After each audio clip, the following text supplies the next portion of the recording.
It's the KQ Morning Show, 92 KQRS. I'm Steve Gorman. This is the KQ Morning Show. It is Wednesday, September 18th. Good morning. Hump Day. Whoo, baby. Yeah. You got to throw a little tube steak boogie out there on a hump day. It just makes perfect sense to me. I like it. We'll get around to some Horizontal Bop music soon enough. But right now, you know what time it is. Time for the top 5 at 6. Let's go. Here's the 5 things you need to know. First things first. Today, number 5. National Cheeseburger Day. That's right. Yeah. For a lot of us, that's just called any day. Yeah, but Wednesday. today, it's officially National Cheeseburger Day. 82% of Americans say they love cheeseburgers, and 18% of Americans can go walk into the ocean. This is a tasty burger. Yeah, the Man, it Royale with is. cheese. I bet there are some good cheeseburger deals out there. More than enough. Our friends at McDonald's have 50-cent double cheeseburgers through their app. The double cheeseburger, an often overlooked gem Yeah. of the fast food world. Yeah, no kidding. It's that sounds like a bag full. It is. Wendy's Junior Bacon Cheeseburgers for a penny alongside any other purchase through Sunday. Okay, I used to get those by the bag full. I'd go up and order 8, and Yeah. they would get Oh, me yeah. right on through. The night was about it, usually. Plenty going on all around. I mean, Dairy Queen, for crying out loud. Free double cheeseburgers through the app. If you spend $1, that goes on through Sunday. So go get on a cheeseburger somewhere today. You know what? It's your duty as an American to eat a cheeseburger, for God's sake. If I just knew a vegan I could eat it in front of, that would make it, 38% more fun. I'm sorry. Quick off-ramp. 1987, I walked into a Burger King and saw people protesting the Whaler sandwich out front, including at the time one of my roommates. Yeah. And I walked out to his picket line with the signs, eating a Whaler, going, "Hey, what's up, bud? What y'all doing?" and it was we almost threw hands. Oh. He was going through a radical hippie phase. Well, Number 4 number 4 on your top 5 at 6, a Portland-bound flight from, on its way to Portland from Salt Lake City, turned around and had to go back and land yesterday. This is shortly after takeoff. A Delta flight leaves Salt Lake City, headed to Portland. 2 passengers on board talked afterwards. They said a lot of strange noises from what they think was the engine. Felt the plane dipping, but it was a little more than just that. Jacqueline Blaine was heading to Oregon for a work trip with several of her colleagues, and she says several people, including her coworkers, started to get an earache, and it got worse. She remembers everyone around her grabbing their ears and noses. Some were crying. Others complained of vertigo and head pain. She said it felt like someone had stabbed her in the ear. People's ears and noses began to bleed, and Delta Airlines did confirm to us this plane was unable to pressurize above 10,000 feet. Oh. How many of your fellow passengers' ears and noses do you have to see dripping blood before you recognize there's a problem? An earache, my eye. I would have, you still don't want to have to go back and start all over again. Just keep her below 10,000 feet like they do in the movies with the fighter jets. Well, sure. Let's just fly her low over the treetops all the way to just Salt Lake to Oregon. I mean, there's no mountains in the middle there. Well, I guess those Sierra Nevada is always getting in the way of things. If only one of those doors would have popped off like all the other Delta flights, and just to, let a little pressure back in. I don't know how These that are works or heady not. times. Yeah. Number 3 on your top 5 at 6. Got an old iPhone, like an original, one of the very first ones. Is it by any chance still in its original packaging? I think you know where this is going. Yeah. Gen Xers and millennials kicking in the nostalgia bug, and now they're looking for first-generation iPhones. That's a hip gadget. If you've got one still sealed in its original packaging, some of them are going for over 100 gur. Yeah. $100,000. Okay, not in its original packaging, but in pretty decent shape. So we're sitting here doing the KQ Morning Show back in whenever it was, 10, 6, 8, 9, something like that. They offered me an iPhone 3G, it's going to be a smartphone. It's going to have something on it called apps. To hell you say.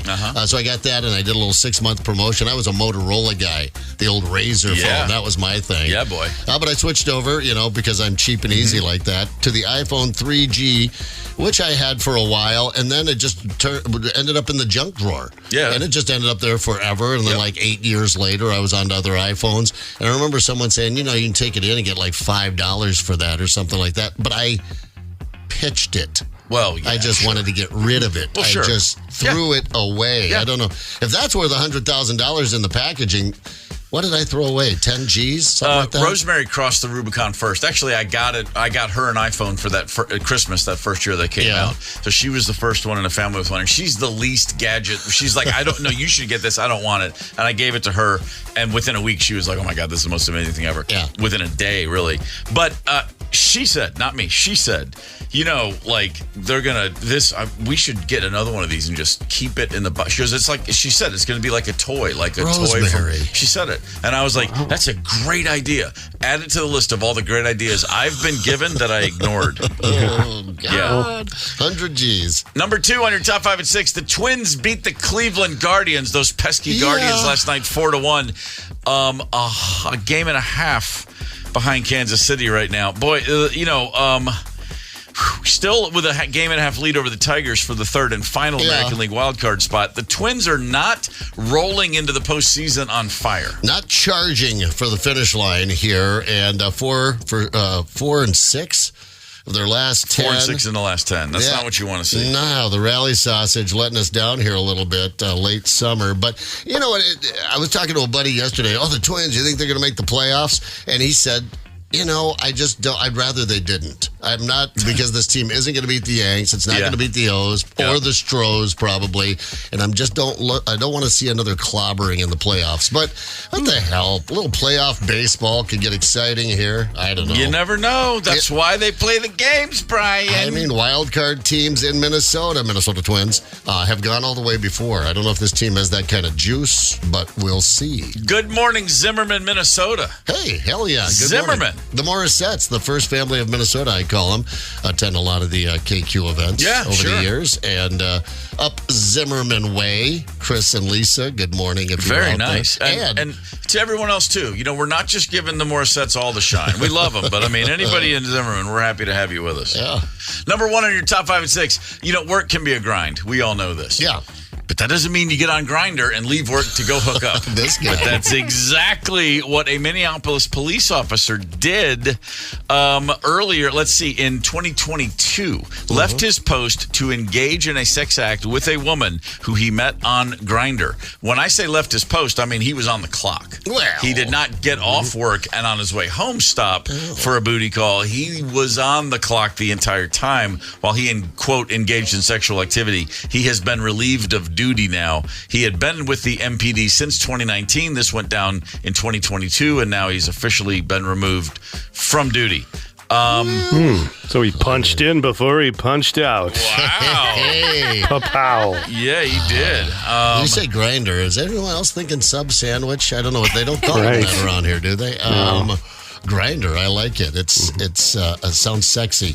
On their interaction on the app, he and the woman he met up with, he did let her know full on, I'm a police officer. I want to do this while in uniform. That's that was a fetish. that was his thing. Yeah, a lot of people are into that. That's a whole fetish thing. If you just want to get laid wearing a cop's uniform, the Village People guy had that figured out perfectly. You don't have to go through all that police training. A construction worker.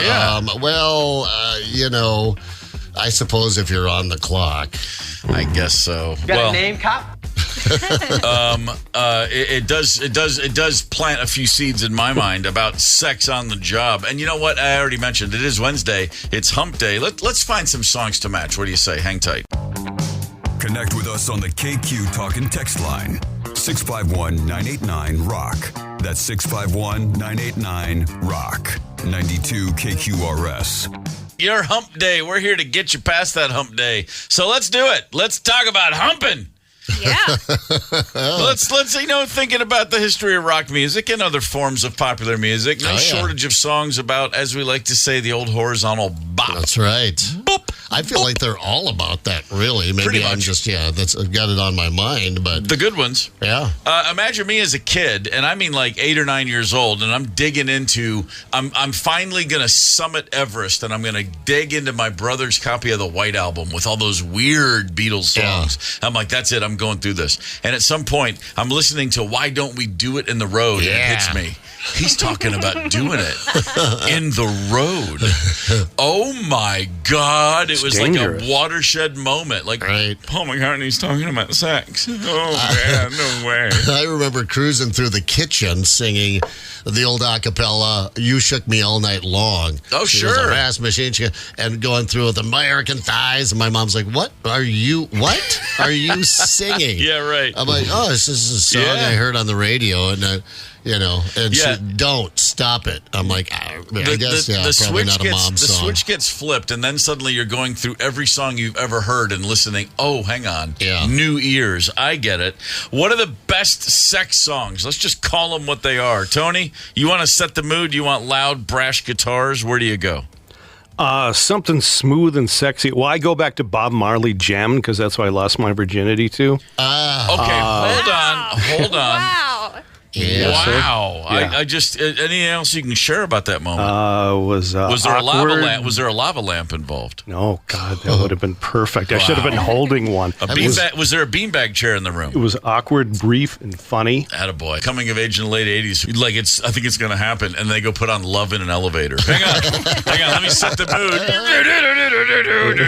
Oh, I'm done. Yeah, it's over. it. I didn't even make it to the verse. I think I've told the story before. My Lose It song was Turn Me Loose by Loverboy, and it was on album because I couldn't take her back to mom and dad's house, and she was kind of a classy girl. She was on the cheerleading squad. Classy. Yeah, we couldn't get it done. We couldn't get it done out there in the ditch in South Dakota, so I took her over. I knew a friend, his parents, they were on a vacation during the summer, on a family vacation. No one locks their doors in South Dakota, so I took him over to the Tyler household. Oh, boy. Yeah, and they had one of those big console record players in the living room because we did it in the living room on the rug there.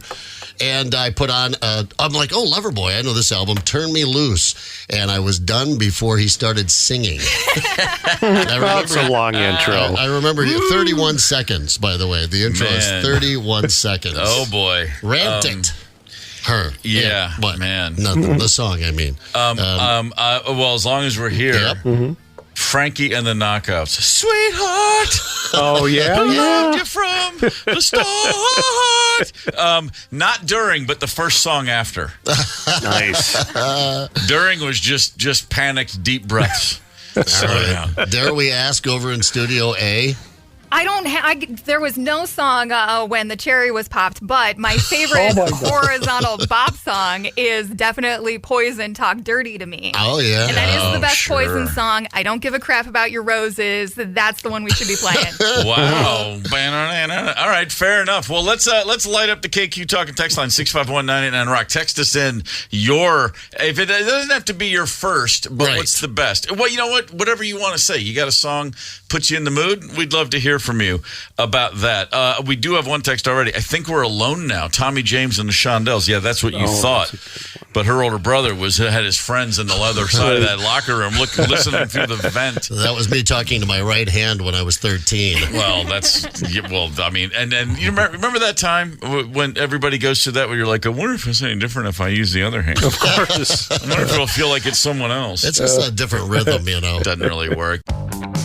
Connect with us on the KQ Talk and text line. 651-989-ROCK. That's 651-989-ROCK. 92 KQRS. I'm Steve Gorman. This is the KQ Morning Show. It is Wednesday, September 18th, and a lot of things went down on this day. Let's look back. Steve says. Oh, I'll tell you what Steve says. On this day in 1990, Atlanta, Georgia was chosen to host the 1996 Summer Olympics. Worst thing that ever happened to the city. What a pain in the ass that was. IOC started shuttering businesses that had the word Olympic in the title. Literally, a Greek diner I went to all the time. It's called the Olympic Diner. Yeah. They had to change their name. Oh, my God. They've been open for decades. The IOC, it's like asking the Gambino family to come in and take over your city for a decade. Yeah, no thank you. Ruthless. And the construction and the getting everything they want, everywhere they want. And nobody made a nickel off that thing except the IOC. What a joke.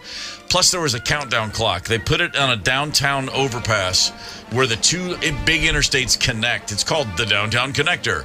And every day, hundreds of thousands of people drove into the city past a clock that every day ticked off one more day. It started 1,000 days before the Olympics, and every time I saw it, it was always another 100 days. I was in and out of town constantly.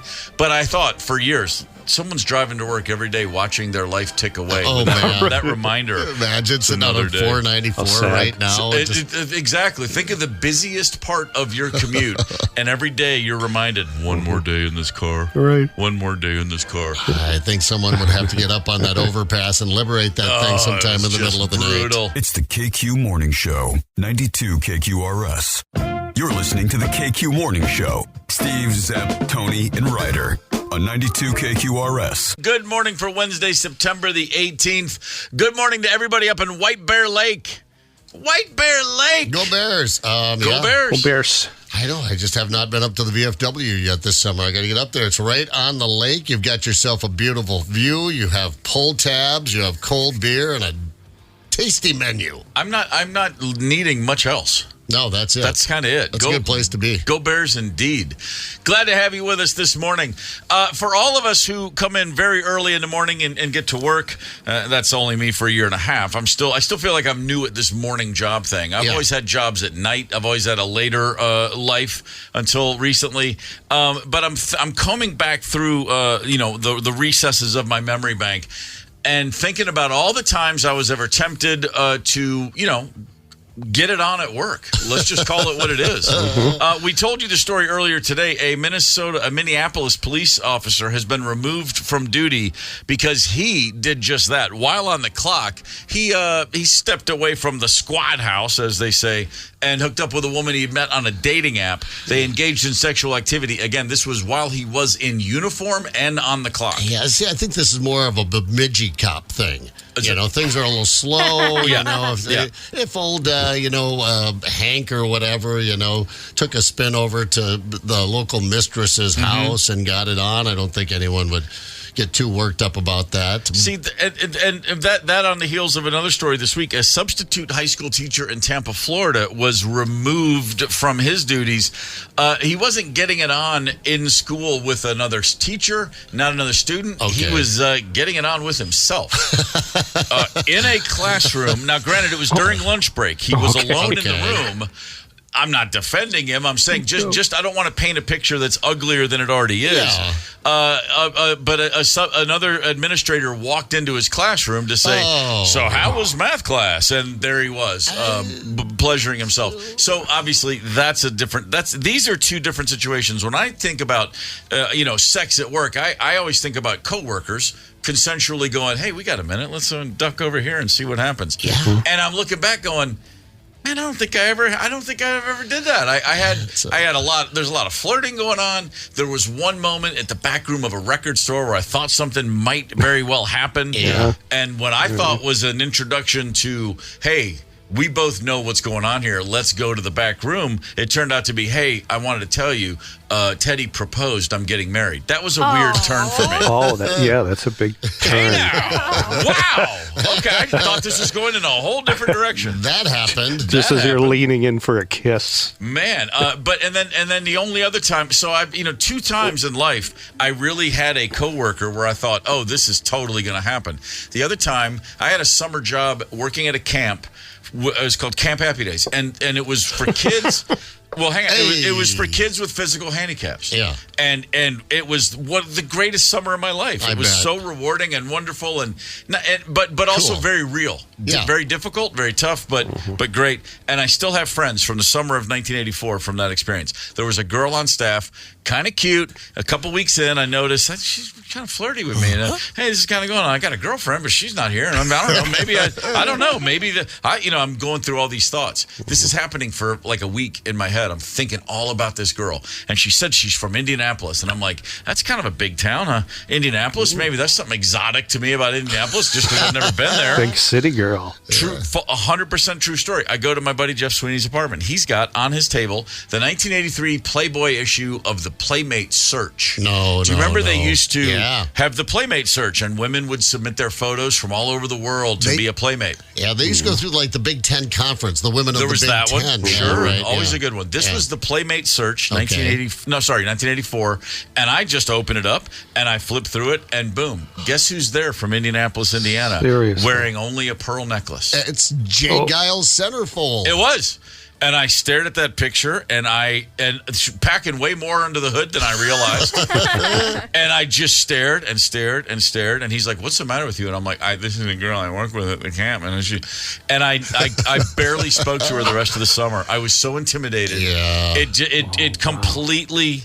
I mean, talk about the most unexpected version of a cock block imaginable. I couldn't believe it. I got a feeling. I have a feeling, and I don't even really want to go there, but I have a feeling that you two kind of did it in your own way. Maybe just a picture of her, and it's a private time alone later. But yeah, that would be intimidating at that age to make it into Playboy, into the magazine, and now that you're standing right there in front of me in real life. Yeah, I'm 18. She's all of 20. But suddenly she went from, hey, she's like 20. She became a woman, like a full-on grown adult. Wow. And it listed her, it said Indianapolis, and she said she's an antique dealer, which is just something she obviously put on the thing. Yeah. She's just a college kid. But I was like, antique dealer? I'm like, what? She's got a whole life I don't know about. Okay. I could not get past it the rest of the summer. I like antique dealers. Half the time, that's a cover for a spy or an assassin or something. What are you? An antique dealer? You're a gypsy. At this point, I'm just glad to be here. But I feel like I missed out. I'm way past the point of where I'm gonna go. Me and a coworker are gonna knock some nickels out of each other's pockets. I just don't think it's gonna happen. I mean, play your cards right. Bring me a couple of beers. You're naughty, right? I've been in radio for a long time, and I've done the overnight shift. Everybody knows about the overnight shift. You're all by your lonesome at the radio station, and the phone rings. You have a nice voice. Well, I don't think you have a nice voice. And the conversation starts, and I'm right down here. I think the statute of limitations has expired on this. It was in the old KQ building. Maybe some nonsense here in the new KQ building. But, so that would happen occasionally, a little dead air, as we call it. I saw that movie. It's called Play Misty for Me. Yeah, if you ever saw FM, was it Eric Swan, played by the recently deceased, was in Jingle All the Way, played the KQ 92 DJ. We did a whole thing on him. I know what you mean. Yeah. Michael Mull? Martin Mull. His brother, Mull. Martin. Yes, okay, the actor, great. comedian. That's the one I was thinking of. What's Mike up to? But anyway, so yeah, I did. I was able to get it on at work once or twice. Tony, ever any action at Pants Plus back in the day? Pants Plus, you would think. No, there was a lot of cannabis floating about, but it was just us fellas. Just the fellas getting stoned. Yeah, I got it. Yeah. All right. Well, a lot of Pants Plus groupies, though. I'll tell you that. So, opportunities were there, mister. Let me tell you something. You can spend your life learning how to, spin those drumsticks or play a hot guitar lead or fold a pair of pants like no one's business. It all works out. In there. I can never figure that out. When you had to put them back on, then turn the tuxedo back in. I'm like, I'm sorry, I can't do the pant. I'll show you. Thank you. No shortage of workers commingling in the airline industry. You always hear stories. Flight attendants, pilots, of all cloth cut. They spend a lot of time together, and sometimes in very intense situations, and you just want to burn off a little steam. And hey, this is weird. We're all at the same hotel tonight. Go figure. These sort of things happen, and airlines do crack down on it. They're not happy about this. Delta Airlines, who just had another situation yesterday with a flight with a little problem, they have now got their priorities in line. Delta has a new policy for employees that it's going to put all of our minds to ease. Trust me. Hang tight. Connect with us on the KQ Talk and Text line. 651-989-ROCK. That's 651-989-ROCK. 92 KQRS. Quick heads up to all Delta flight attendants. Put your underwear on. What? You heard me. Stick on those skivvies. Delta Airlines is reminding flight attendants as well as potential flight attendants, you got to wear your drawers, man. Apparently, I mean, I don't know.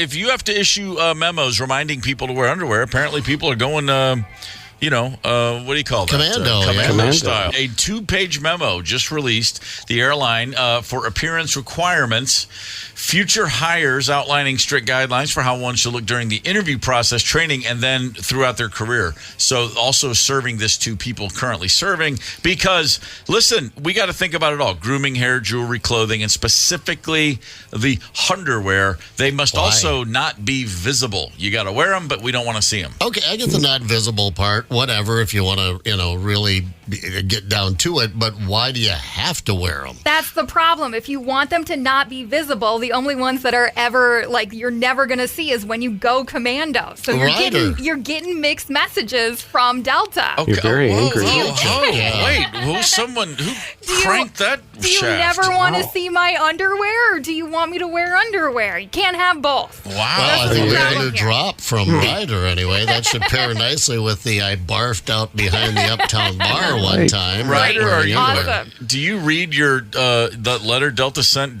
denying your access to the flight attendant program on a daily basis, or does it just bring up bad memories? Yep. Yeah. Definitely triggered there. Wow. Yeah. I don't get that. You know what those sightly panty lines, underpant lines for the fellas too. Yeah. It's a tough thing. These, like I said, people at the airlines, they're working in close quarters. You're on that plane, you shut that door. You get on a flight for 2 hours. The people that are serving you, they get back. They do that 5-6 times a day. That's their whole day, is just standing there. And you get to travel and see the world. No, you don't. You just serve people ginger ale, and then you go to an airport hotel, and you got to blow off steam one way or another. And the pilots and the flight attendants and the mechanic, everybody. It's just a big. Airlines are just orgies. No, wait, that's not what I'm trying to say. Sorry, I was about to go well off the ridge on that one. How's that old Matt song go? Waitress in the sky. You ain't nothing but a waitress in the sky, baby.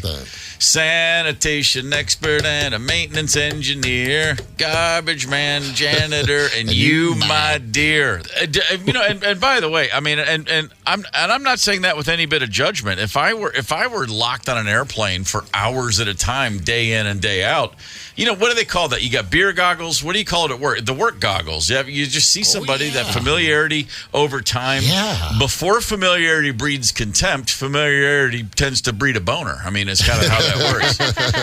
If you know of anybody who's been, sex on the clock was something we've been discussing throughout the day. Feel free to share a story. I'm not going to ask you to throw yourself under the bus here, but maybe you know about someone, maybe a coworker. 651-989-ROCK. Any stories along the way, we welcome, of course, because it is, of course, Hump Day. So we're just on a theme throughout the day here. Yeah, we're looking for great songs to hump to, great stories about coworkers getting a little too close, consensually, of course. We're not looking for any trouble. We're just saying things happen, and in the airlines anyway, at Delta Airlines, trust me, you were on a flight yesterday, Zep. Yes. Your flight attendants were wearing invisible underwear. Good, just to ease your mind on that one. They had it on, but you couldn't see it. Didn't notice any undie lines on, even when I smacked them on the behind. See? Nothing. I was like, dude, are you wearing underwear? Your boxers are bunching up. No, I don't understand why you have to wear underwear, but the flight attendant thing, they have their strict rules, I guess. It's a bit like the military. You're not allowed to have sex in the military. The Army's so awkward about everything, though. Every time they give you a menu, a fella here posted one, a sergeant posted online, no sex in the workplace. Effective immediately, personnel are prohibited from engaging in sexual intercourse acts that are sexual in nature, that includes, but not limited to, genital to genital, in oral to genital. This is an Army document? Yeah. Intercourse, oral to genital, sexual intercourse, anal to genital, and, of course, oral to anal. The old oral to anal. Sitting around making the list. Are we missing anything? No wiggle room there. Acts that are sexual in nature include, but are not limited to, kissing, rubbing, humping, grinding, cuddling, and lap dancing. They're not allowed to do this on the base or anywhere. What is the specificity? I'm seeing this now. This is at a base in Germany. Yeah. Well, yeah. You popped that cork. German sex parties are. Come on, man. That's the stuff of legend. Right. Exactly. The locals are coming to the base tonight. We're going to have a pool pee party. Oh, I spent some time over there with the Fraulines. And, Sorry to every one of my German friends. I'm just throwing you all into the orgy bus right there. It's funny talking about this. The number of companies and the Army. I guess that's a company on one hand or another. Some sort of company. There's a company from San Francisco called Zenefits. It's a software company, cloud-based software. It serves companies for managing their human resources, and they just love to knock each other's nickels out in the stairwells, apparently, because this company Zenefits. San Francisco tech company. This is one of the memos they put out. It has been brought to our attention by building management and security that stairwells are being used inappropriately. Yeah. That doesn't mean people are skipping steps on the way up or down. It means cigarettes, plastic cups filled with beer, and used condoms have been found in the stairwell. And then it says, yes, you read that right. Do not use the stairwells to smoke, drink, eat, or have sex. Even for safe sex? I guess not. Stairwells are for staring. With an I in the word. Staring. Stare up, stare down. But that's it. Reminds me of stairwells in Vegas. People don't take stairwells in Vegas. All those hotels are very tall. You take the elevators, right? But every once in a while, I jog down a stairwell, and you'd find the used condoms. I never caught anyone in the act, but all sorts of empty booze bottles in there, and cigarette butts, and used condoms, and there's some good times to be had in stairwells, I guess. Stairwell. Imagine you're in the stairwell, and you're finally having that moment with Annabelle from HR you've been thinking about, and then someone pulls the fire alarm. You're screwed, man. You're screwed before you get screwed. Oh, Annie. 651-989-ROCK is the KQ Talk text line. Tony, who we got? Rick from Egan is one swinging cat. Rick, good morning, sir. Hey, good morning, guys. How are you doing? Everything's great. Rick, what do you got for us today? Oh, it wasn't me, but it was my girlfriend's work site. She worked in a nursing home. She had the night shift, and she was giving she has to give therapeutic whirlpools to the patients. Mm-hmm. So I would go there and see her, and the patient was behind the curtains, but she and I just went at it, make out, not full course. Okay. Appetizer. And the patient could hear it. Oh, the patient could hear it. All of us. All right. Yeah, there you going go. at it. And then word got around, of course, and everybody knew about what was going on at night. Well, word gets around. That's the problem with those patients. They talk. Rick, you're getting someone a heart attack in there for crying out loud. They can't take that kind of excitement. This guy enjoyed it. Yeah, I bet he did. This is almost getting a bit voyeuristic, really. Did she get fired? Oh, yeah. It was just like going to a porn movie. Well, I hope when it's my turn to go into the old folks' home, it's just like going to a porn movie. I've heard stories, and now I'm hearing another one. Why not? Go for it. Yeah, but this is one of my ex-fiancés, and never got caught. Well, it sounded like you did. Yeah. Well, you just blew the whistle on yourself, brother. Yeah. Thanks for the call, Rick. We appreciate it. Yeah. Here's one. The company Uber had a big party in Miami a few years back, and the CEO of the company, among his other notes he was sending to employees ahead of their big celebration, it's like, have a great time. This is a celebration. We've earned it. We're gonna break Miami open. This is in the early days of Uber, and in his message he said a few other things. He said there's a $200 puke charge. If you throw up at one of our events, we're gonna charge you $200. That's not what they charge me for throwing up in an Uber. No, it's not at all what it is. By the way. We're not allowed to throw beer kegs off buildings, but here's where it comes to. Do not have sex with another employee unless, A, you have asked that person for that privilege and they have responded with an emphatic, yes, I will have sex with you. And B, the two or more of you do not work in the same chain of command. Oh, well, that's nitpicking. Yeah, I hate it when you ask someone if they'll have sex with you and they go, yes. Yeah. I want an emphatic yes. Good, let's try it again. Take two. Will you have sex with me? Just give me the exclamation on that. Here's Michelle. I received oral in the library I worked at. Quietest orgasm ever. Quietest orgasm ever. Yeah, that makes sense. Library. I like that. That's nasty. Jeez, oh, Pete. Here's a text. My husband and I were at Mississippi Live. Our friend was an electrician and knew how to stop an elevator before floors. He showed us how, and love in an elevator came true. It was a long time ago, but I've never forgotten. Security guards love that, watching it on the security camera. Yeah, that's one of the many problems with that is no matter where you go. And there's not a stairwell or an elevator that doesn't have a camera hooked up right now. Yeah. But we mentioned love in an elevator. We are asking about the songs. The songs that, when you're going horizontal bop, what do you hear in the back of your mind? This is a great text, actually. Says, Hump Day, traffic, low spark of high-heeled boys, long, slow, hypnotic rhythm with room for suggestion. I like the fact that you're explaining that selection, and it does make sense. That's a fine song. Yeah, it is. That's like the whole date. That's not just the sex. That's like the, picking them up. And I mean, that's the whole thing. As you're walking from her front door to your car, opening the passenger door, dun, dun, dun, dun, dun, I can hear that song. Oh, yeah, that's pretty strong. There's a climax in there somewhere. Rock Candy, someone wrote. Oh, yeah, Montrose. Yeah. Montrose. Hot, sweet, and sticky. Is that what that means? I literally thought it was about candy. Well, then you've got pour some sugar on me. One lump or two. Oh, yeah.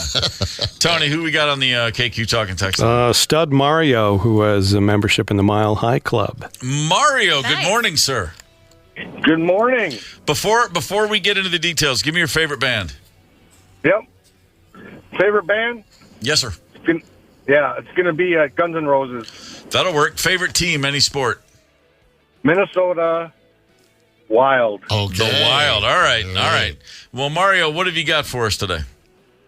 I had sex with an ex-girlfriend on a flight. She was a stewardess to Las Vegas. No kidding. Wait, was she on duty? She was working. She just kind of hiked up her skirt. And oh, God bless you. Just kind of sat down a little bit on me. And well, this you is mean in your seat? More you details. In your seat? Yeah, no, she just hiked up her skirt and just got comfortable on my lap. Yeah. In your seat, in seat 21C, this happened. Yeah, seat 21C. No, we were in the back of the plane. Oh, okay. Okay. All right. There's that little nook back there. Yeah, right. That little nook. They have that little flight attendant in a manner seat. of speaking. Yeah, right. You got it in the nook. And good for you, man, because I've often thought, how do you get it? The bathrooms, they're a bit public. You can see people coming in and out of there. They're so small as well. I don't know what the first-class bathrooms are like. Maybe you've got a little elbow room up there. But, yeah, if you've got – it's an inside job. You had someone on the inside before you got inside the person on the inside. Exactly. Nice. She was it was a red-eye flight, so... Yeah, sure. Everybody's snoozing away. Snoozing. Nice. Attaboy, high five. Well, man. Mario, you got that for the rest of your life. That's the kind of thing every drunk idiot thinks about when they're on a plane, and you've actually lived the dream. Well done, sir. He's Super Mario. Super Mario, indeed. Thank you for the call, brother.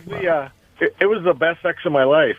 Really? Well, Mazel tov. Yeah, now you've jumped the shark here on us, but did you get any free snacks out of the deal? You got an extra bag of Sun Chips. Yeah, I'll tell you what. Yeah, No, I got extra peanuts for that. Oh my God, that's great. Thanks, Mario. We appreciate the call. Well, no problem. About Mario, he likes that forbidden sex. Sometimes that's the thing, it's that forbidden sex. Is it the best sex? Is it one of those all-night, knock-down, drag-out kind of deals? But sometimes the best sex is just that taboo forbidden sex. The best thing I ever got from a flight attendant was just an upgrade. But you know what? But I'm old enough now where I think I'll take that. It's like no. Put your skirt up. I just want to go sit up front. Thanks, appreciate it. No, we'll make this easy for you. I got almonds and cookies one time. I was like, what's going on here? It does remind me. Tour accountant for years, Ray Compton, a legend in the touring business. I said to him one day, I said, Ray, how old are you? He goes, how old am I? Old enough to know I'd rather take a good dump over a bad lay any day now. I get it. And I remember at the time thinking, man, that's old. And then it wasn't too long before I was like, yeah, it's about a 50-50. And then one day it's like, no, I know what's more important. Yeah. Who am I kidding?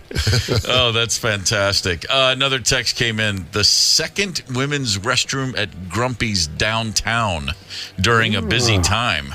Wow. Yeah. That's pretty specific right there. Yeah, that's on the job, though, so that one doesn't count. I guess so. It's the KQ Morning Show, 92 KQRS. It's the KQ Morning Show. Steve, Zepp, Tony, and Ryder on Minnesota's Classic Rock. 92 KQRS. Right now, we have got a little game we'd love to play. Extreme and Living Color are playing this Sunday at the Mystic Showroom. We'd love to give away some tickets to see Extreme and Living Color. And I'm not making this up, so call in right now. 651-989-ROCK. 651-989-ROCK. Callers 9 and 2. We will compete for tickets. We'll have a good time doing that. In the meantime, Cottage Grove. We've got you in our sights, Cottage Grove. I know Cottage Grove. It's always sounds like a place you've gotten into some trouble or had a really good time, but I'm just not putting it in my head right now. Oh, there's well, that probably means you had both.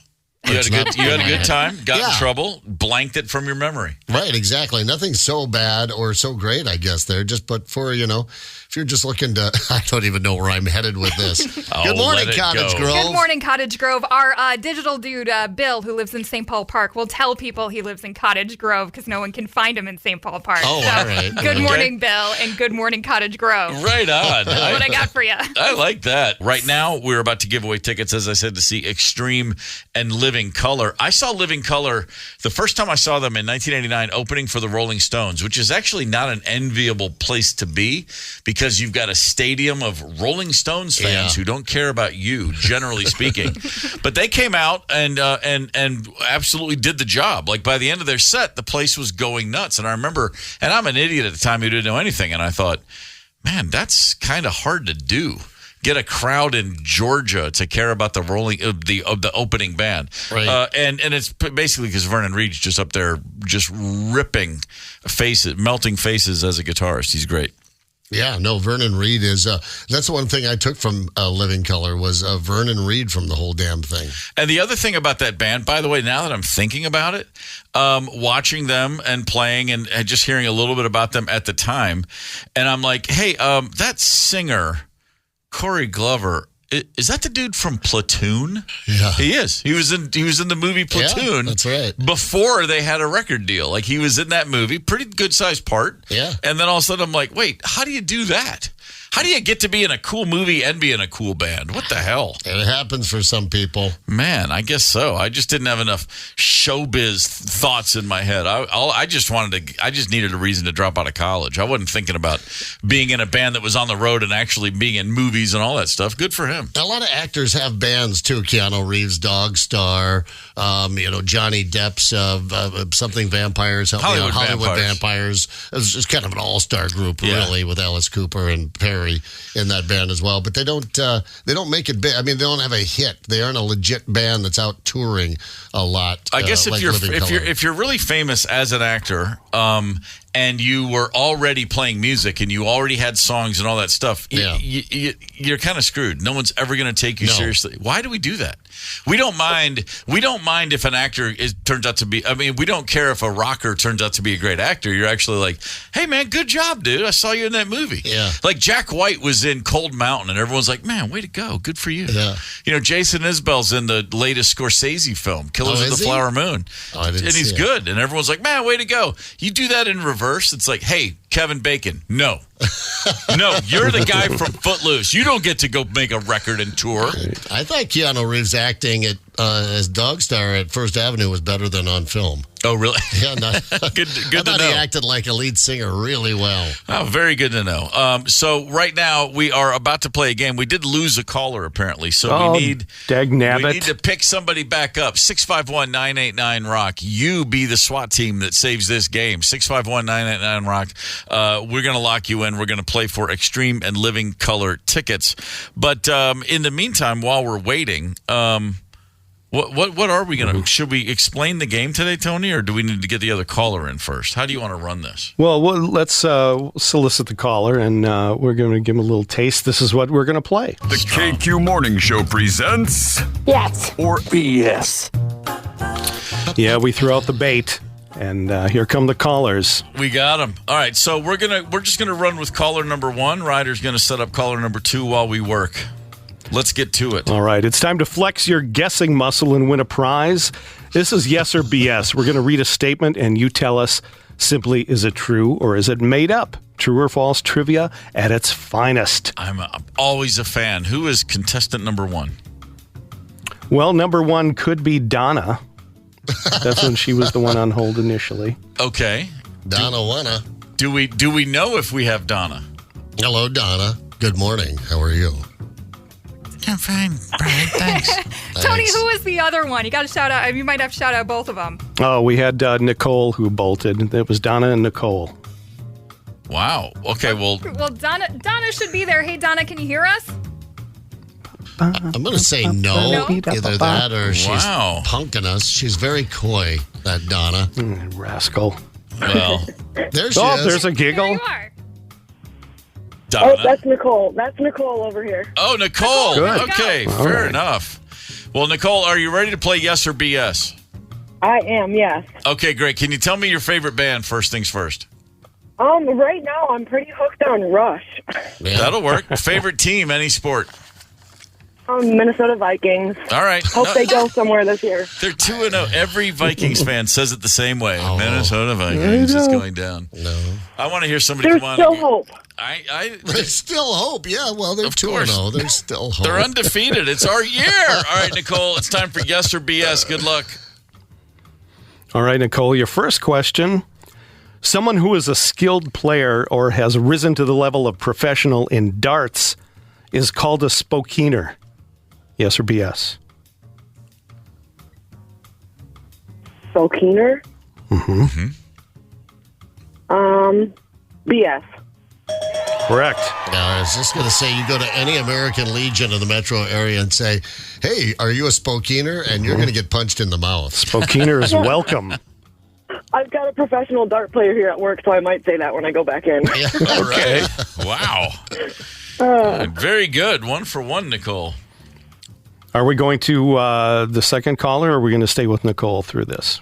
We can go to Kyle. Hang on. All right, All right. Nicole, sit tight. We're going to go over to contestant number 2, Kyle. Good morning, Kyle. Morning. Favorite band, who you got? Favorite band has got to be, I'd say, Radiohead. Well, Oh, right on. Nice. All right. What about your favorite team, any sport? Minnesota Wild. There you go. Radiohead in a while. That works. All right, yes or BS? Your first clue coming up, Kyle. Good luck. Kyle, a hit single from the 1980s, Love Shack, was recorded by the band The BMs. Yes or BS? BS. Correct. It was the B-52s. You Close. are correct. The BMs, the bowel movements. Yes. BMs. Yeah, I like that. Wow. All right, 1 for 1 there, Kyle. Good job. We're going to go back to Nicole. Nicole, good luck to you. Yes. Back to Nicole. Before singers George Michael and Andrew Ridgeley partnered up to form their group Wham, they were originally known individually as Splat and Kaboom. Yes or BS? I'm going to have to say BS. All right. Yeah. Well Total done. nonsense. When I was Total growing up, that was my favorite morning show, Splat and Kaboom. Right. Yeah. And they didn't form Wham. They formed Wham. Wham UK. All Or right. Wham Ook. All right, Kyle. Kyle, let's go to you for your second opportunity. Good luck. Kyle, a character in the sitcom The Beverly Hillbillies, Jethro, wanted to be a Hollywood actor, and the stage name he chose was Beef Jerky. Oh, boy. I'm going to have to say, yes. Correct. Wow. I missed I that had one. no idea. Don't know how I don't know how I missed that one. Well, it was just one episode, but it No, left a mark on me. It's pretty well. There's only one Johnny Bravo episode, but we all remember That's that. right. All right, Jerky to you. 2 for 2. We're rolling here. It's getting tense. All right, Nicole, you're up. Nicole, before a hurricane, the best-selling item at Walmart is Pop-Tarts, specifically strawberry. Oh, that's really weird. I'm going to call BS on that one, too. I'm sorry, that is true. Really? Yes. Yeah. The strawberry Pop-Tart is what people turn to in a crisis. My All right. gosh, that's gotten me through some difficult times. Well, they float, you see, and they're shockingly strong. You can ride one for no, I don't know if that's true. All right, Nicole, 2 for 3, not bad, not bad. Kyle, you're up. Kyle, tomato sauce, cheese, and Italian spices were first added to pizza because a chef wanted to make it look like an Italian flag. One more time. Tomato sauce, cheese, and Italian spices were first added to pizza because a chef wanted to make it look like an Italian flag. BS. I'm sorry, that is true. Really? When Queen Margarita Teresa visited in 1889, a bar owner used red, white, and green ingredients to match the Italian flag, thereby creating the margarita pizza. Oh, my God. Wow. Thank How goodness about it that? wasn't invented in Bolivia. I have no idea what their flag looks like. No, Could be. I don't know. Man, all right. How many does each contestant have on the list here today, Tony? well, we could stop it after we've gone through 6. We've done 3 total each, Okay. so 6. Let's give them each one more. One more. Here we go. When push comes to shove. All right, Nicole, your final effort here. All right. Nicole, the process by which plants convert sunlight into energy is called Eurovision. Yes or BS? BS. Correct. It is Educated woman. photosynthesis, of Photosynthesis. course. Yes. But you knew that. What's Eurovision? Is that weird?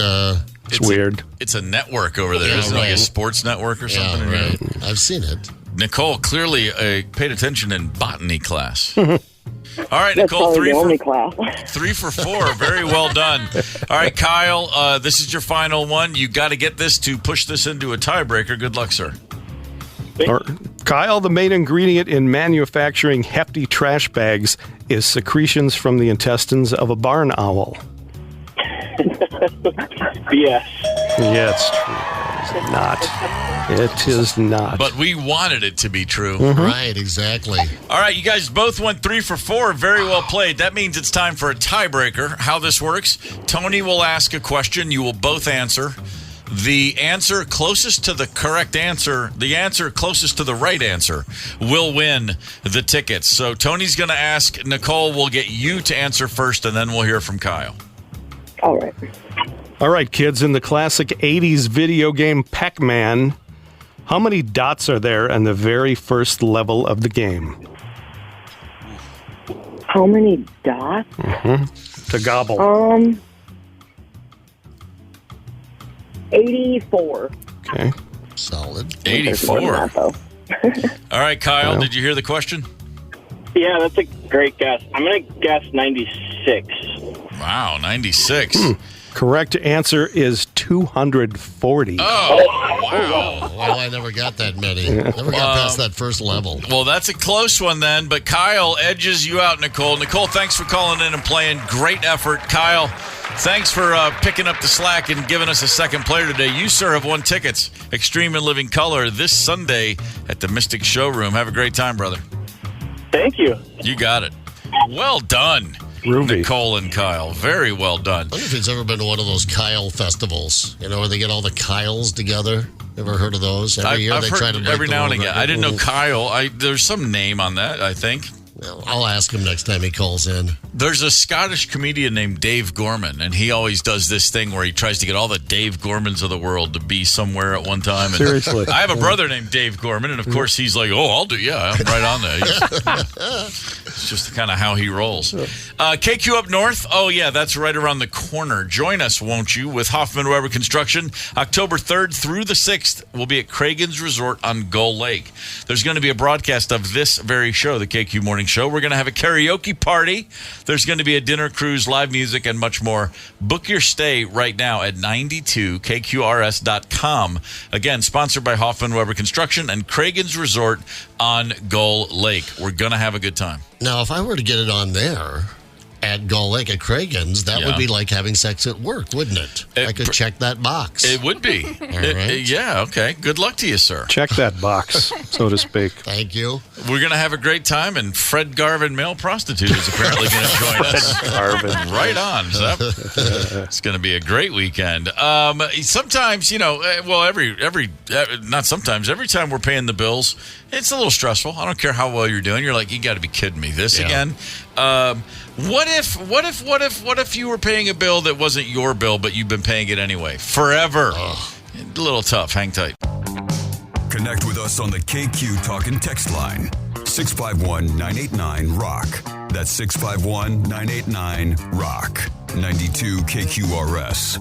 I'm Steve Gorman. This is the KQ Morning Show. It is Wednesday, September the 18th. Good morning to you. At this time tomorrow on the show, we're talking Vikings with Sam Ekstrom. Vikings insider, a guy that we've been speaking with since I got to town anyway, on Thursdays before Vikings games. With the team 2-0, with Sam Darnold finally finding maybe a place. You know who's not 2-0? Who's not 2-0? Sam. I believe he's 0-2 now, isn't he? Sam has picked against the Vikings twice, I do believe. Well, no, I think he picked the Vikings to win week 1, but in a very close game. Okay. Then he picked the Niners to come in. But his picks have been way off the mark. Way off the mark. This week, he'll get back on track. Not too many people were picking the Vikes to go 2-0, so I'm not going to beat up on Sam too much. On the KQ Talk and Text line, 651-989-ROCK. Before we get back into some stuff we've already been discussing, I just read a text, okay? And speaking of the Vikings and speaking of Sam Darnold, someone texted in and said, breaking news, Sam Darnold's uncle was the Marlboro Man. And I thought, that's a weird thing. And I looked it up. Not true. It was his grandfather. This is true. Really? Check this out. Sam Darnold's grandfather's name was Richard Hammer. He was known as Dick Hammer. Come on. Oh, man. Yeah, listen, Long Beach, California. My man played basketball at USC, volleyball in the 1964 Summer Olympics. He was obviously a hell of an athlete, I should say. But then as an actor, he was hired in the TV show Emergency. Oh, to play a fireman. Oh, he appeared for the first season, and his character's name was Dick Hammer in the show, and he quit midway through the first season. Why? Because he was already in real life a fireman, and he said that's more fun than pretending to be one on TV. Went back to Long Beach, retired with the rank of captain, and then in the 70s, was one of the Marlboro Men in a series of TV and print ads. Man of grit. And that is Sam Darnold's grandfather. Huh. That's where flavor is, Marlboro country. I tell you what, man, that is absolutely, that's just killing me. Wow, Sam, your grandpa was the Marlboro Man. That's some good breeding there. Good stock. Yeah, we should have never doubted your ability, Sam. I apologize. I apologize for the eye roll upon your signing with the team in the offseason. 2-0, and he's just, and by the way, what would be cooler than Sam in the post-game presser when the team's 7-0 just cracking open a box of Marlboro Red? Yes. Just firing up a lung dart at the post-game presser. That'd be the coolest thing ever. Let's get a new generation of Minnesota kids smoking again. Come on, man. He just says, you got a problem with this? Here's Len Dawson with his, was it a Sprite or a squirter right there, and his pack of cigarettes in Super Bowl II. That's or right. Yeah, right on the sidelines. Right on the sidelines. You got a problem with me smoking? Take it up with the ghost of Dick Hammer. A line I never thought I'd hear come out of my own mouth, but man, I hope Sam Darnold says it soon. Yeah. It's Hump Day, and we're soliciting great songs to hump to. Call it what it is on the KQ Talk and Text line, 651-989-ROCK.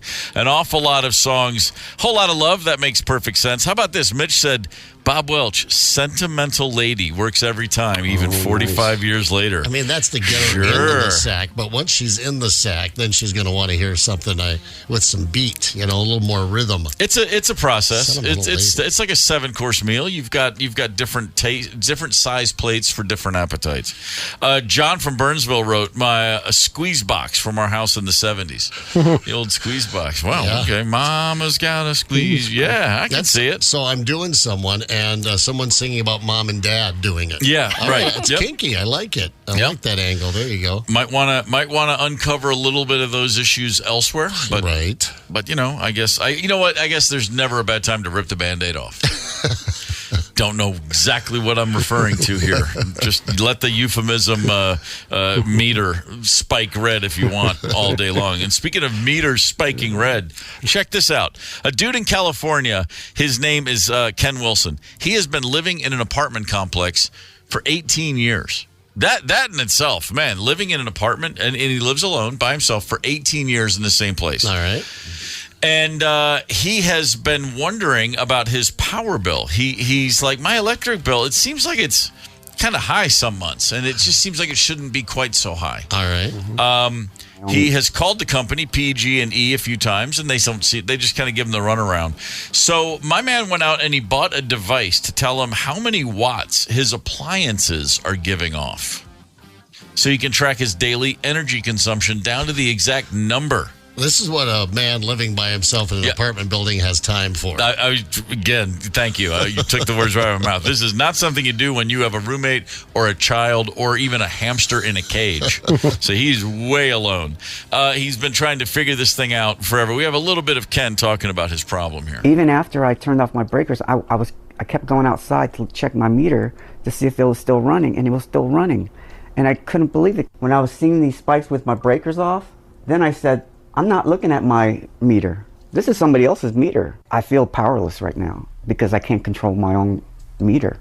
Well, none of us can control our own meter. But yeah, I see what you're saying. You turn off the lights, you try to conserve power. You've got a neighbor growing pot with a hydroponic setup in there and the big lights, and you're paying for it. So the company PG&E finally sent out a guy to check it out. Dude comes up, goes and checks the meters, looks into a few things, and goes, yeah, hey, you know what? There is a problem. I'm sorry. Your apartment is linked to the wrong meter. You've been paying another unit's bill for 18 years. And the other unit at this time is a family, most likely, and for most of those 18 years, there has been more than one person living in this other unit, and he's been covering that bill the whole time. 18 years. PG&E getting it wrong. Now, PG&E, correct me if I'm wrong, that was the Aaron Brockovich. That's exactly what my thoughts were, too. And then they busted him again in the 90s for something. I don't know. I'd have to Google that, but PG&E came up again in the 90s. I think that was the 90s, and then in the 2000s. They've had several big, ass kickings at the hands of courts going, hey, stop killing people, PG&E. Stop doing these things. And now they're going after poor Ken Wilson, who's willing. I mean, when you have a guy who's willing to buy a device to tell him how many watts his appliances are giving off, don't screw that poor guy over. No. He's got enough issues. Right, exactly. Oh, here it is. No, there was something else. In the 60s, PG&E dumped about 370 million gallons of chromium-tainted wastewater into the river. That's fun. Yeah, they've been getting it wrong a long time. They're good at being bad. Let me tell you. Ever opened up a bill that was just extraordinarily high, where you were just like, you got to be kidding? Either I'm screwed or they're trying to screw me. I've had two. Both of which totally my fault, and they were both phone bills. And the first one was when I got not a cell phone, but a car phone is what we still called it. 1991, bought my first car, and my brother Doug was a Motorola rep, and so he just was able to. He sent me a car phone. Yeah. Hey man, here you go. Congratulations on the new wheels. Here's a phone.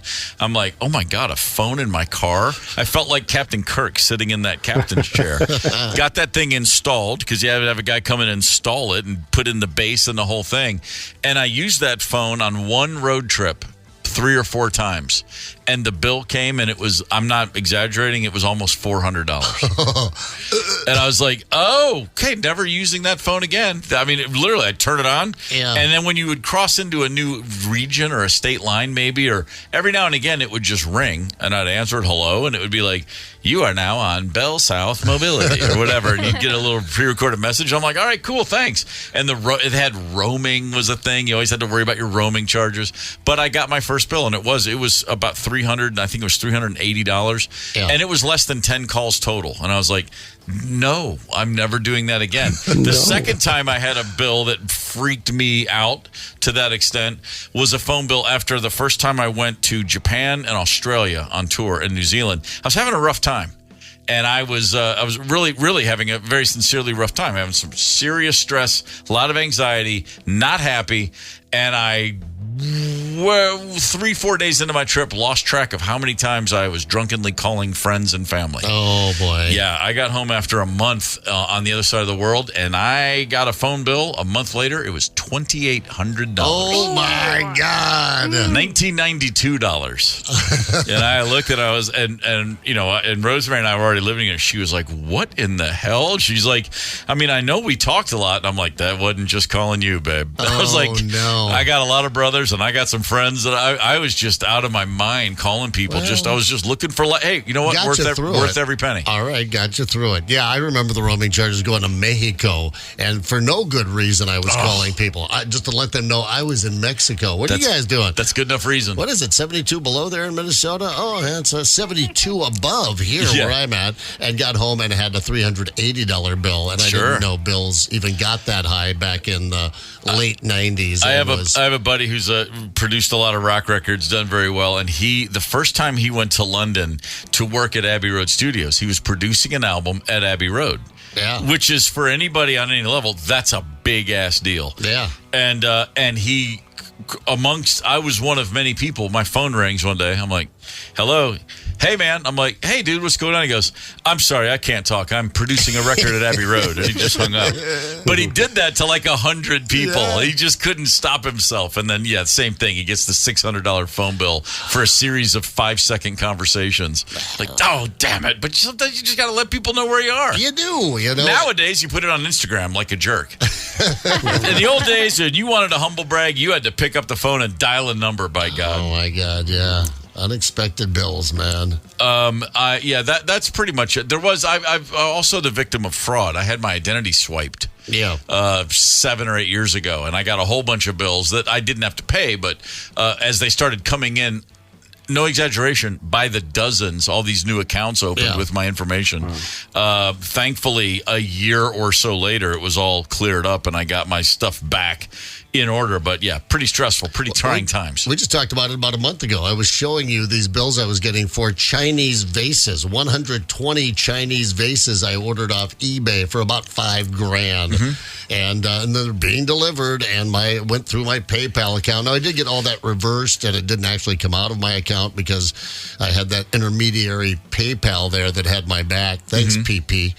But pretty panicky because I woke up to it in the morning. I get up at 3 o'clock in the morning, and I had received an email at 1 o'clock in the morning. Congratulations, you bought 60 Chinese vases, and then another 60. And I'm like, what in the hell? But we got it all sorted out. But that was a big bill that was unexpected, obviously. That'll put your hair back. Or I do remember one time getting my tax refund back, and it was about $1,000. It was $800 some or something like that, but around $900. And so we're out that night, and I started buying shots, and I had no idea. I drink at the time. It was Jack Daniels, would have been the most exotic, expensive whiskey I bought. But I wanted everyone. I said, your finest whiskey, a shot at the table. There were 5 of us, and they brought us this. I'm like, that's really good. Keep them coming. And we got smashed on this whiskey. I think we each had like 5 shots of whiskey. It was Macallan, like I don't know, 20 or 30 18 or 25 year, something ridiculous. Yeah. And that bill ended up being $600. That's how that works. 600. I'm like, what? There's no way. Now I'm drunk, of course, but then there went that tax refund. Yeah, a buddy of mine, as a thank you for scoring him concert tickets that he couldn't get elsewhere, dropped off a bottle of Macallan to me once, and I've hated him ever since. Because once you have a bottle of that, you're like, oh, I'm going and buying another bottle. And then I went, and he brought me the 18 year, not the 25, the 18 year, and it's like $400 a bottle. Yeah. And I was like, yo, dude, what are you trying to impress me? Well done. And now you've ruined me. Now I want nothing but this. If I ever find $3,000, if $3,000 ever falls out the back of a truck, I'm going for the 25 year. We'll see what happens. Tough to go back to the Fox whiskey. You guys remember Fox whiskey? The gallon plastic jug. We've all had our version of the Fox whiskey. Yeah. My favorite beer in college was Cook's, which didn't say it was beer. It said Cook's for real beer flavor. Hey, you can get Steve Gorman and the KQ Morning Show podcast anywhere you get podcasts, anytime you want. Sponsored by our good friends who make the great food at Devani's Pizza and Hot Hoagies. The top 5 at 9 is coming up. Hang tight. It's the KQ Morning Show, 92 KQRS. You're listening to the KQ Morning Show. Steve, Zepp, Tony, and Ryder on 92 KQRS. It is, in fact, hump day. We've been submitting and soliciting, I should say, hump songs all day long on the KQ Talk and Text line. A lot of shaking from Eddie Money's coming in on the KQ Talk and Text line. And then this was an interesting one. Kelsey wrote, one of the most interesting musical/sexual experiences was getting it on while a parade started outside the house. I got it on to John Philip Sousa's Stars and Stripes Forever. That's stirring. Yeah, man. Lots of crescendos. Man, no kidding. Bring your A game. Yeah, we're all in the same mind right there. All right, well, let's get to it. It is 9 o'clock, just about. A little shy, but it's time for the top 5 at 9 from the KQ Morning Show. Today is, among many other things, National Cheeseburger Day. Nothing says I love America more than getting a cheeseburger off the grill, man. Probably a fair chance I was going to have one anyway, but now I'm going to make it happen. The question is where? I could do... This is a tasty burger. Maybe I'll have a Royale with cheese. So I'm going to do it twice. I can have one like lunch and dinner here. I'll figure that out. A lot of specials. All the fast food joints have a special going on. McDonald's has 50-cent double cheeseburgers through the app. Wendy's has your favorite, Zepp, the old junior bacon cheeseburger for a penny. Used to buy them by the bag full. I might do that again today. A penny with any other purchase through Sunday. We talked about Burger King a while ago. They had the $1 Million Whopper contest where you submit your new Whopper menu. A recipe, like what you want your toppings to be. Yeah. The winner gets $1 million. They've cut it down to the final 3. Here's your final 3. Customer submitted Whopper specials.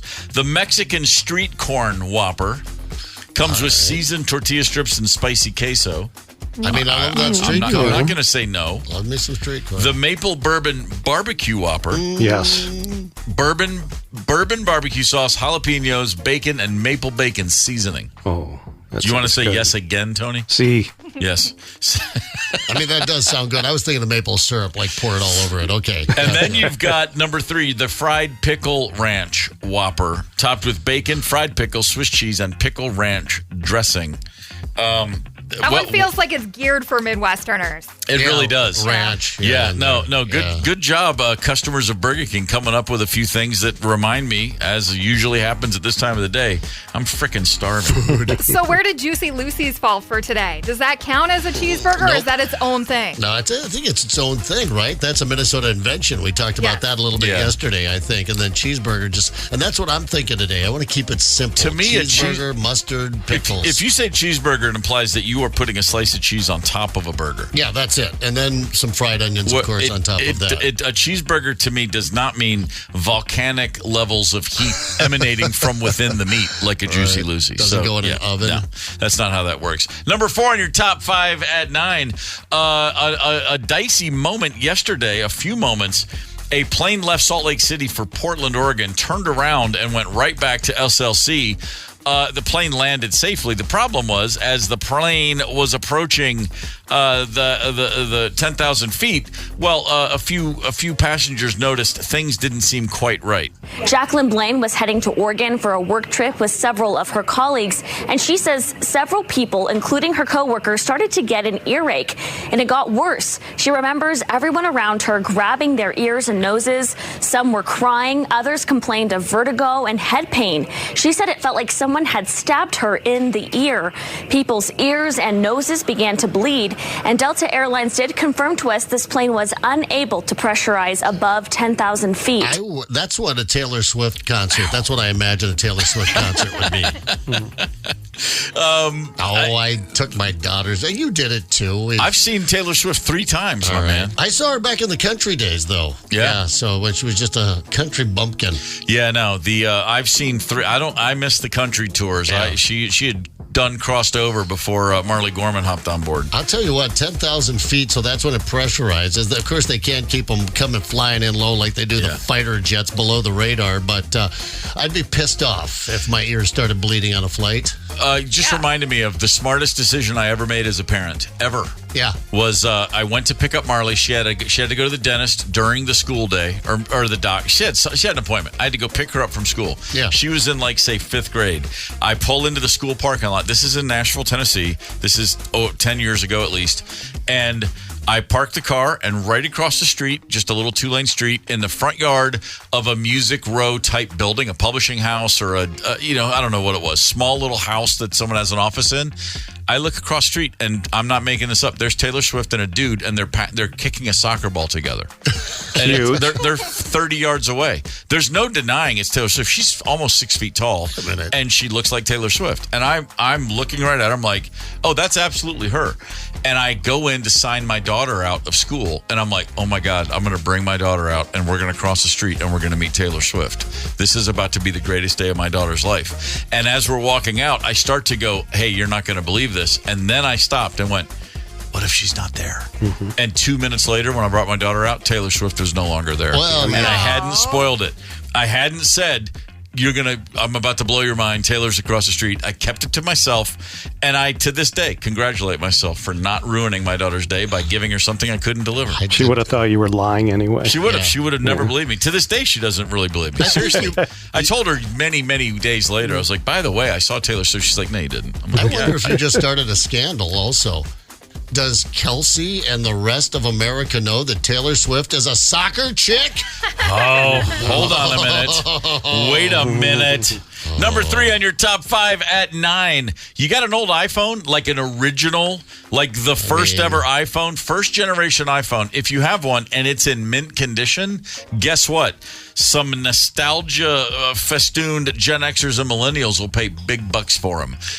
Go comb the drawers, your junk drawer, your attic, your basement, your storage locker. If you have the original few models of iPhones and it's in perfect shape, people are selling these things online. If it's still in the original packaging in mint condition, we're talking 6 figures. Okay. I'm not making this up. All right. Well, now it's too late in my life now. Probably I'm too far along down the trail to buy something and cash in on it 30 years from now. But I did have the iPhone 3G given to me free here at KQ by Apple when they were doing a promotion. I don't know how many years ago, but it was I think the first smartphone. Yeah. But I used the hell out of it. I should have just stuck with my Motorola, put it back in the packaging, and I'd be cashing in right now. So today, you want to go out and buy yourself one of those VR headsets, or here's the hot new one, the glasses. They have glasses that you put them on just like your glasses, not the big goggle things they have now, but just a pair of glasses. They have little speakers back there behind the ears, and if you're in a different country and how all the road signs are in a different language, it will translate them for you.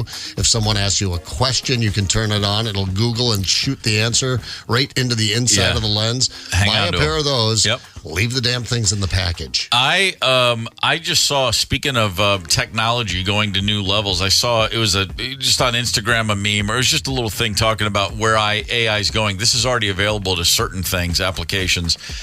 It was an interview with Miley Cyrus. Miley Cyrus, they show her speaking as she does in English about the writing of a song. And then it freezes, and then the exact same interview plays, and she is speaking fluent, perfect French, and then fluent, perfect Italian, and then fluent, perfect Mandarin, because AI takes her voice and puts it in a perfect translation into other languages. And you would think it is her speaking.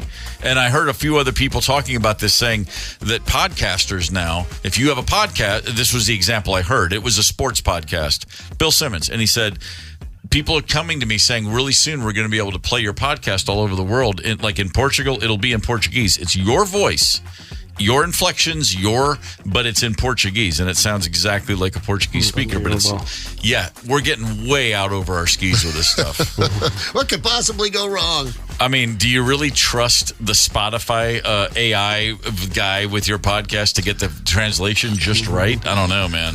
No.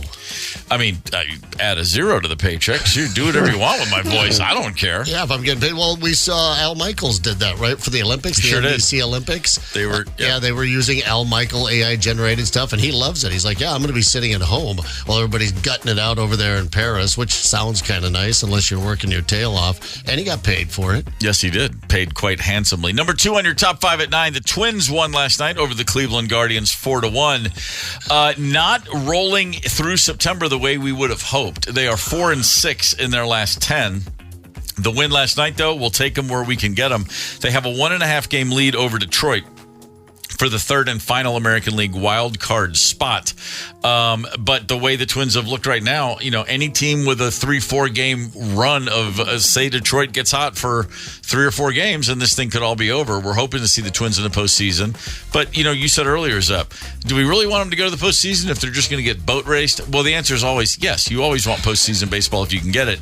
But last year was pretty painful, and so far we've seen nothing that would indicate this will not be another performance of that sort. It's just the Yankees. I'd feel better if the Yankees were the Sox this year, if they were out of it. You just hate to get whooped by the Yankees again in the playoffs. That's eternal. That's baseball. The Yankees suck. We all know this. Yes. Finally, number 1 on your top 5 at 9. This just in. Sad news. J.D. Souther, singer, songwriter, and actor.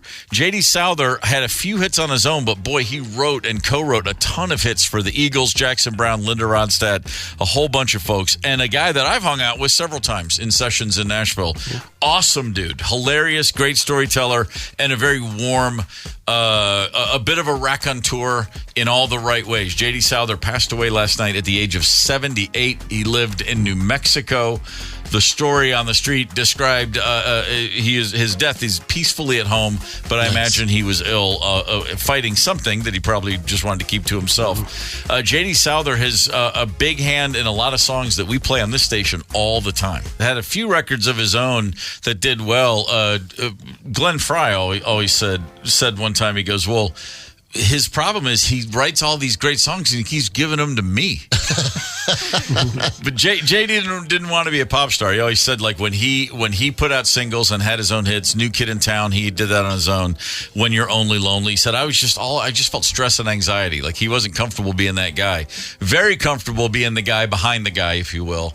And as I said, in my experiences, and I had a handful with him, an awesome dude, man. Rest easy, JD Souther. Well done along the way, man. Those are all songs that are going nowhere anytime soon. They'll live on forever through those tunes. Absolutely will. Get the KQ Morning Show podcast wherever you listen. 92 KQRS.